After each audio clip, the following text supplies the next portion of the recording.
All right, thank you for joining this demo. My name is Rob and I'm a fourth year medical student.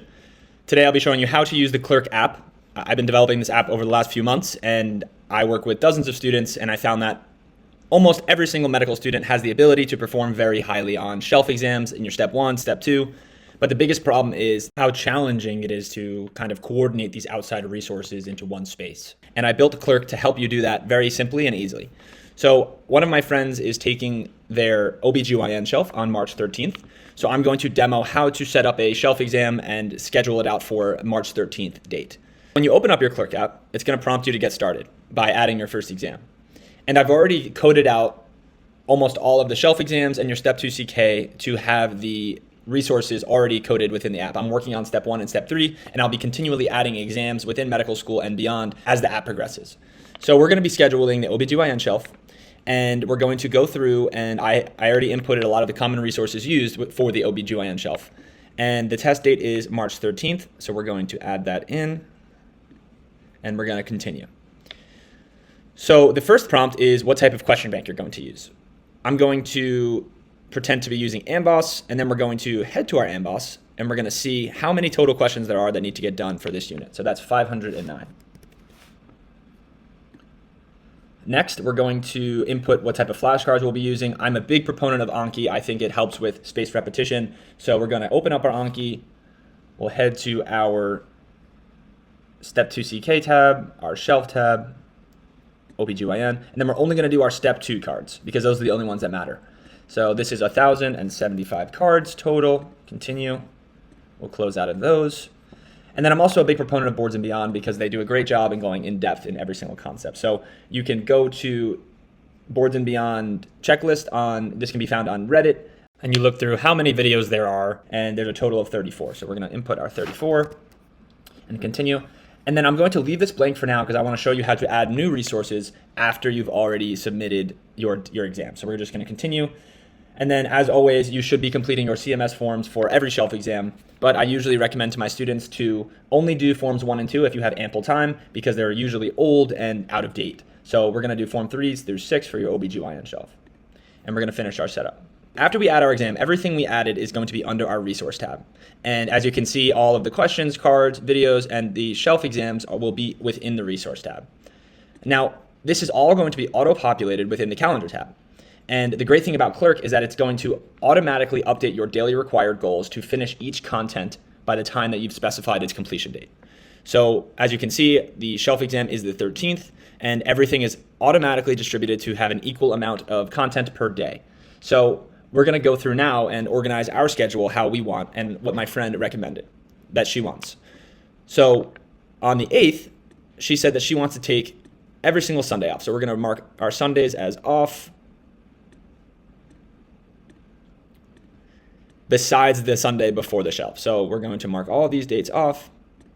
And as you can see, when you click on your daily required, it's already adjusted based on those days off. It's already added a few QBank questions and flashcards. Now, I always recommend to my students that you should try to finish the content or like the videos associated with your clerkship within the first couple weeks so that you can focus really on your practice questions moving forward. So let's close this out and let's focus on our scheduling. So for the content or Boards and Beyond, as you can see, if we started today, we'd have to do 2 videos per day to be completed by the 13th. But if we wanted to complete, let's say, our Boards and Beyond videos by the 20th or the 21st, let's say, there are 2 methods. The first method is to go into your resources, click on your Boards and Beyond, and change the end date. So we'll go back, we'll say the 21st, and save. And now when we go back into our calendar, we'll see that the Boards and Beyond is automatically updated to be 3 per day now, finishing by the 21st. Another way we could have done that would be to start, let's say, at the 23rd. Actually, let's go back and adjust it just so that we can show you both ways. Let's say you want to finish by the 12th. We can go back to the calendar and we'll say, all right, so we know that we don't want to do any Boards and Beyond from the 23rd until our exam date. So we can click on the content, we can pause it and suspend it for a date range. So now we're going to suspend it from that date until the 12th. And we're going to suspend that resource, and it auto-populates still the same as getting 3 done before the 21st. Now, as I mentioned, we always want to get our CMS forms done. I always try to teach my students to do them the week before the shelf so that the last week you can focus on your gaps. So let's try to get our shelves done this week. So we have a total of 1, 2, 3, 4 shelf exams.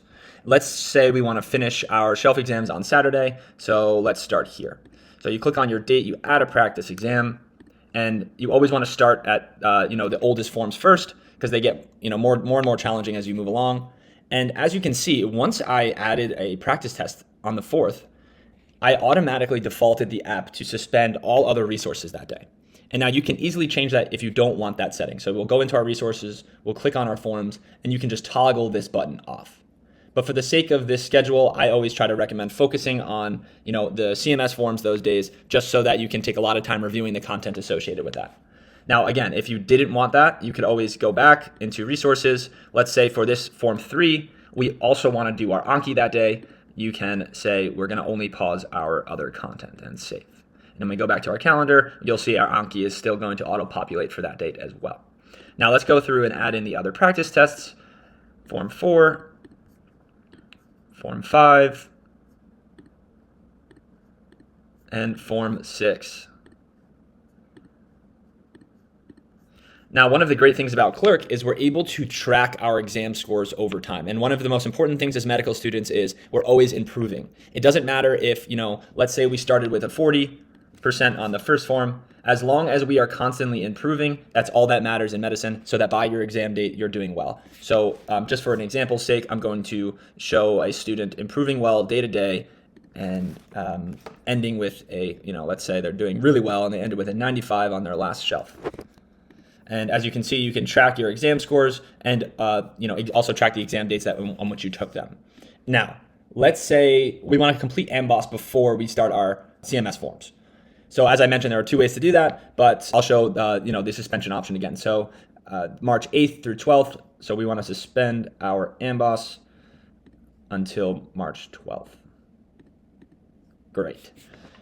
All right. Now, as I mentioned, you can also add in additional resources after your original setup. So for my students that I work with, I always recommend reading through the high yield Melman PDF the week leading up to the exam, and also watching the divine intervention reviews the day before the shelf.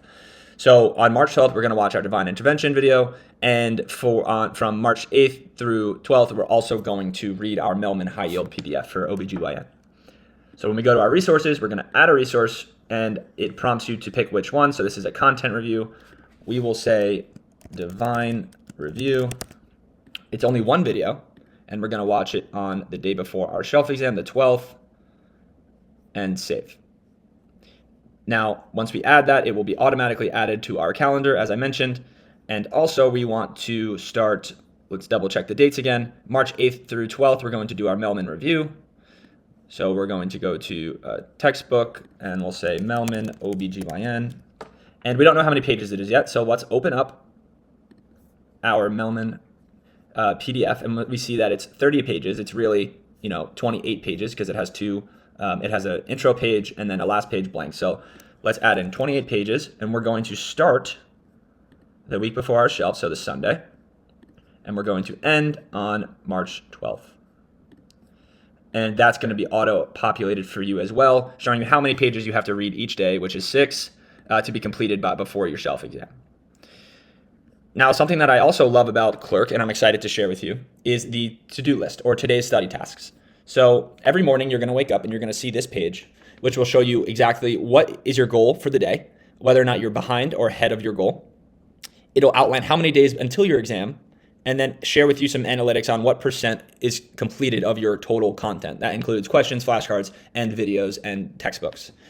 And then on the bottom, it'll show you your progress chart, whether or not you are behind, on track, or ahead as well. So let's just confirm. Let's go back to today's date.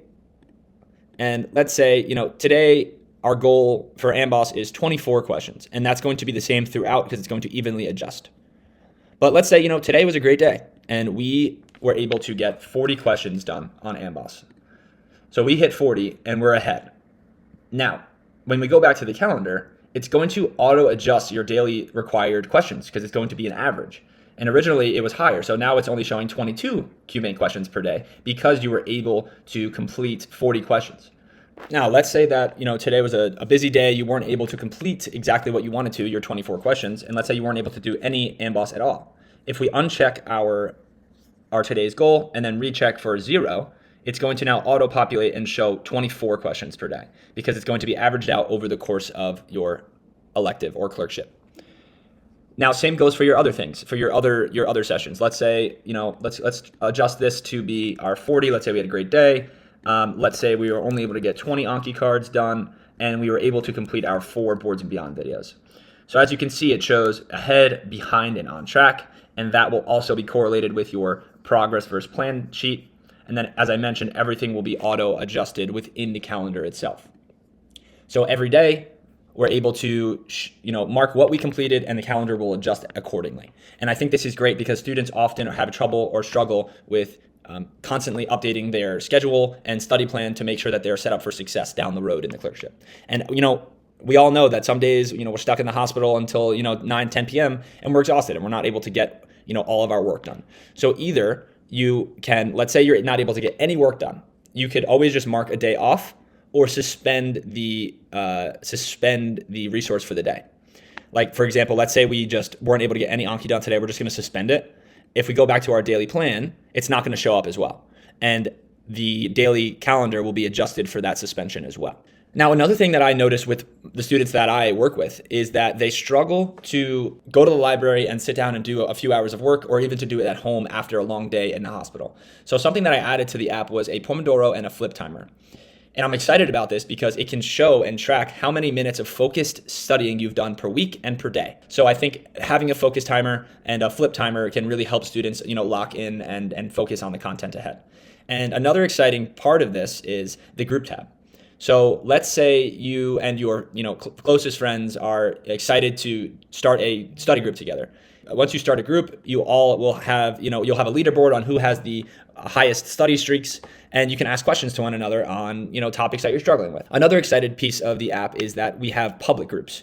So you'll be able to talk to students all over the country, all over the world about these specific exams and ask questions, share study tips, share study tools outside of the Clerk app. And I'm really excited about this because, I've noticed that students who have a group of individuals working together always excel in medical school and push one another to really succeed. So I just want to say thank you so much for tuning in to this Clerk demo, and I'm so excited for the future of Clerk, and I'm really open to feedback. And speaking of feedback, if you do have any suggestions on how to make the app better, I would greatly appreciate adding in any feature requests. Other students can then vote on those feature requests, and the ones that have the highest votes will be added to the app because I really want this to be a community in the medical space. So thank you so much for joining, and I look forward to your feedback and hearing what you think about Clerk.